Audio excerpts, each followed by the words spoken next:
So if you notice on the top of the filter, it tells you what each of the 6 functions are. 8 functions. They're all labeled, and it would be good to get a picture of this at some point so that if, like in 10 years when it's worn off, but by that time you'll have them memorized. So, okay, to change the function of the valve, you have to turn the pump off. You have to push the handle completely down to separate those clamshells on the inside. You're going to turn it only counterclockwise, don't go both directions. And that's because there's what I call a wagon wheel gasket in there. And so you don't want it going back and forth, you'll unseat the gasket. So always go counterclockwise.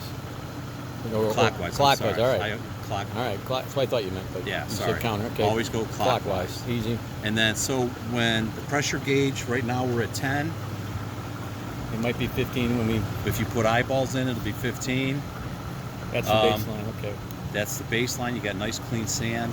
When the pressure gets up to 15 or 5 above the baseline, that's when you backwash. Okay. To backwash, turn the pump off, push down on the handle, move the indicator to backwash.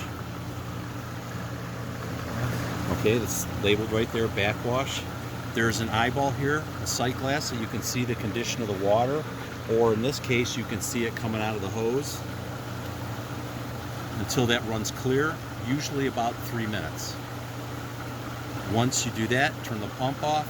Then you want to move it to rinse, and that cleans out the head, the pipe, and stuff like that, so you don't get a plume in your pool. And it'll go out the same hose. And it'll go out the same hose. And how long is that usually? That's 30 seconds usually. Okay.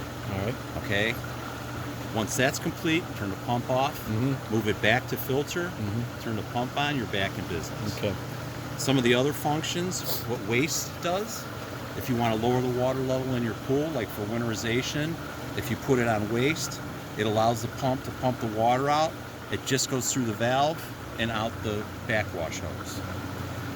Close is if the filter were up on a hill and you don't want to lose prime, whatever, you would close it. Recirculate, that bypasses the filter, and the water goes again through the valve back to the pool. I would use that if I were troubleshooting a heater and I want to take the filter out of the equation. I can't imagine why any residential person would want to use it, but that's what I use it for. Rinse, we've already gone over. And we're back to filter. That's it. Okay. To winterize it, there is a drain plug right here. And you're just going to unscrew that with your hand. Of course, don't lose the plug, and just let it empty out. And it'll do that. Take it a couple days to do that, and it all just stays right here. You're not moving it, Sam. It's about 350 pounds right now. I've always been concerned about the pump. Can I? You can. We've got it. You've got a union here, a union there. You can always disconnect your pump if you want. Take it into the house. It's not necessary. My pump and stuff, it sits out all winter.